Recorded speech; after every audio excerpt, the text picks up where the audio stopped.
अब सुनिए, इस रेस्टोरेंट के ओनर कहाँ मिलेंगे मुझे? जी बोलिए, आपको क्या काम है? मैं जॉब के इंटरव्यू के लिए आया था यहाँ पे। ठीक है, आप वेट कर लीजिए, अभी वो आते ही होंगे। Okay ma'am, thank you. सुनिए, कोई है क्या इधर? हाँ जी बताइए। भाई साहब, मेरी एक मदद कर देंगे? यहाँ टेबल पर ना पानी का गिलास रखा होगा, वो आप मुझे पकड़ा दीजिए। क्यों मजाक कर रहे हैं आप मेरे साथ? आपके सामने ही तो गिलास है, आपको दिख नहीं रहा? भाई साहब, अगर देख सकता तो फिर आपसे मदद क्यों मांगता ऐसी? सॉरी सॉरी सॉरी सॉरी, ये लीजिए, पानी पीजिए। जी, बहुत बहुत धन्यवाद आपका।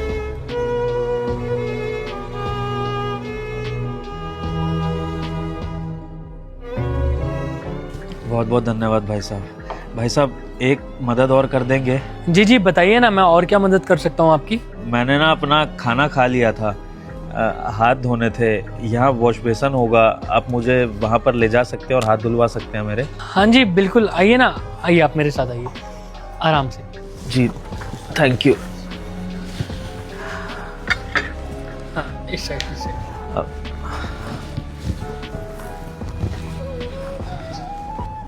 आइए, ये वॉश बेसिन है, आप आराम से यहाँ पर हाथ धो सकते हैं, धो लीजिए। मैं बंद कर दूँ? जी जी, धो लिया हाथ मैंने, बहुत बहुत धन्यवाद आपका। भाई साहब, आपकी एक मदद और मिल सकती है क्या? जी बताइए। ये ना,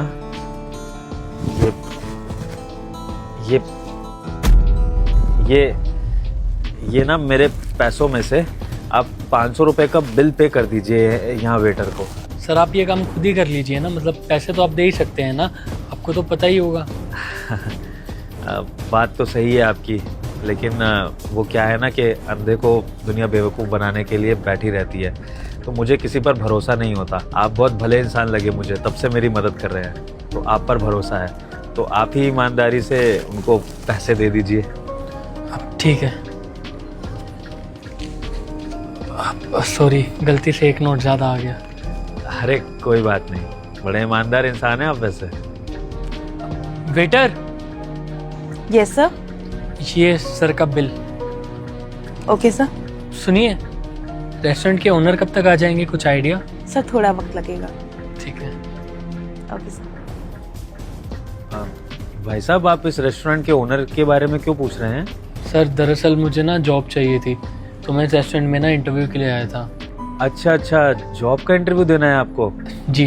चलिए, भगवान करे आपका सिलेक्शन हो जाए, आप इतने अच्छे इंसान हैं, मैं दिल से चाहता हूँ कि आपकी ये जॉब लगे। Thank you ji, thank you. आप वैसे आप जाएंगे कैसे? जी बस कैसे ही जाऊंगा, हमेशा की तरह बाहर निकलूंगा यहाँ से, कोई ना कोई बस स्टैंड तक मुझे छोड़ ही देगा, किसी से भी मदद मांग लूंगा, फिर बस पकड़ के अपना घर। अकेले जाएंगे? एक काम करते हैं ना, जब तक मेरा इंटरव्यू नहीं हो रहा है, मुझे यहाँ भी वेट ही करना है, तो मैं आपको बस स्टैंड तक छोड़ आता हूँ, इसी बहाने दो बातें और हो जाएंगी। अरे नहीं नहीं, आपने ऑलरेडी इतनी ज़्यादा मदद कर दी है मेरी, मैं आपका बहुत शुक्रगुजार हूँ। आप और मदद करके ना मेरे पे एहसान मत चढ़ाइए, आप अपने इंटरव्यू पे ध्यान दीजिए, मैं निकल जाऊंगा, कोई बात नहीं। कोई बात नहीं, इतना मत सोचिए आप। चलिए मैं छोड़ देता हूँ आपको, और ये पैसे अपनी पॉकेट में रख लीजिए, माहौल आजकल ठीक नहीं है। सच में बहुत ही भले इंसान हैं आप। आराम से चलिए। आइए सर, आइए आराम से आइए। हाँ चलिए चलिए। सुनिए भाई साहब, एक छोटी सी रिक्वेस्ट थी। इस रेस्टोरेंट से बाहर निकलने से पहले क्या आप मुझे बता सकते हैं कि ये एरिया कैसा है? दरअसल यहाँ पर मैं कई बार आया हूँ, लेकिन आज तक कभी किसी से पूछने की हिम्मत नहीं हुई, क्योंकि लोगों के पास इतना टाइम ही नहीं होता है। लेकिन आप इतने भले आदमी लग रहे हैं कि मन कर रहा है कि आपसे पूछूं कि इस एरिया में क्या क्या है, मतलब मेरे सामने क्या है, ये रेस्टोरेंट का गेट कैसा है, आसपास सराउंडिंग्स कैसी हैं। अगर आपके पास 2 मिनट का टाइम हो तो कुछ बता सकते हैं? और अभी हम खड़े हैं रेस्टोरेंट के गेट पे, और गेट पे काफ़ी खूबसूरत लाइटिंग है, लेकिन वो जल नहीं रही है क्योंकि दिन हो रहा है, लेकिन जब वो जलेगी तो काफ़ी खूबसूरत लगेगी। और रेस्टोरेंट के जस्ट सामने काफ़ी बड़ी बड़ी बिल्डिंग्स हैं, बिल्डिंग्स के ऊपर से एक प्लेन उड़ता हुआ जा रहा है, और रेस्टोरेंट के जस्ट बाहर एक कार भी खड़ी है ग्रे कलर की, और बच्चे खेल रहे हैं, क्योंकि काफ़ी पीसफुल माहौल है ना, कितनी शांति है यहाँ पे, आपने महसूस किया ही होगा। और जस्ट हमारे बैक साइड ब्राउन कलर के कर्टेन्स भी है और रेस्टोरेंट के बिल्कुल साइड में एक पेड़ है जिस पे एक चिड़िया का घोंसला भी है। वाह वाह वाह, क्या एलैबोरेट किया है आपने। बिल्कुल ऐसा लग रहा है कि सारी इमेजेस मेरे सामने ही बन गई। आप बोलते बहुत अच्छा हैं। और पता है, रेस्टोरेंट में जॉब करने के लिए ना सबसे पहले स्पीकिंग स्किल्स चाहिए, जो मुझे लगता है कि आपके अंदर हैं। तो इस बेसिस पे तो आपकी जॉब पक्की है। बट अगर बात की जाए कि आपको काम करना आता है कि नहीं, या फिर आपका काम को लेके विजन क्या है, तो वहाँ पर शायद आपका इंटरव्यू अटक सकता है। सपोज करिए मैं आपका इंटरव्यू ले रहा हूँ, मैं आपका बॉस हूँ और मैं आपसे क्वेश्चन पूछता हूँ, आप मुझे जवाब दीजिए कि आपको ना इस रेस्टोरेंट की सेल बढ़ानी है, तो आप इस रेस्टोरेंट के बाहर ऐसा क्या चेंजेस करेंगे, मतलब इसके आउटर में या आउटडोर प्लेस में, कि जिससे लोग ज़्यादा से ज़्यादा इस रेस्टोरेंट में आएँ। सर, सेल बढ़ाने के लिए सबसे पहले मैं बाहर से चेंजेस नहीं करूँगा, चेंजेस मैं अंदर से करूँगा। जैसे एक इंसान को फिट रखने के लिए अंदर से स्ट्रॉन्ग होना चाहिए। जैसे कि मैं खाने की क्वालिटी पे ध्यान दूंगा, हमारे खाने के रेट्स पे ध्यान दूंगा, और कस्टमर से हमारा स्टाफ कैसे बात कर रहा है, कैसे कम्युनिकेट कर रहा है, उस पर ध्यान दूंगा। हमारा ग्राहक ही हमारा भगवान होता है, तो सबसे पहले हमें अपने ग्राहक को ही प्रसन्न करना चाहिए। अगर हमारा ग्राहक खुश होगा तो हम सब वैसे ही खुश हो जाएंगे। अब सर देखिए ना, रास्ते पे आपने देखा होगा छोटे छोटे ढाबे बने होते हैं और उन्हीं पे सबसे ज़्यादा भीड़ होती है। कभी सोचा है सर आपने क्यों? नहीं सोचा होगा, मैं आपको बताता हूँ। क्योंकि वहाँ जब कस्टमर जाता है ना, तो उसको एक घर जैसी फीलिंग आती है, घर जैसा खाना होता है, स्टाफ भी अच्छे से बात करता है, सब कुछ इतना परफेक्ट होता है, बस जगह ही तो छोटी होती है सर। और आपने देखा होगा लोगों ने बड़े बड़े रेस्टोरेंट्स खोल दिए, होटल्स बना दिए, लेकिन वहाँ कोई जाता ही नहीं, बेचारे सुनसान पड़े रहते हैं, लॉस में जा रहे होते हैं। सर, शोशाबाजी करने के लिए मैं भी काफ़ी सारी डेकोरेशन करवा दूँ, लेकिन उससे होगा क्या? मुझे वो लॉस कवर करने के लिए अपने मेन्यू के रेट्स बढ़ाने पड़ेंगे, और मेन्यू के रेट्स बढ़ेंगे तो कस्टमर आएगा नहीं। कस्टमर चलो आ भी गया, और फिर उस रेट की वजह से उसकी एक्सपेक्टेशंस हाई होंगी, और उसको जब खाना अच्छा नहीं मिलेगा तो हमें बैड रेटिंग्स देगा, तो सर फ़ायदा नहीं है ना। अगर डेकोरेशन देखकर ही कस्टमर आएगा तो वो हमारे रेस्टोरेंट में क्या करेगा?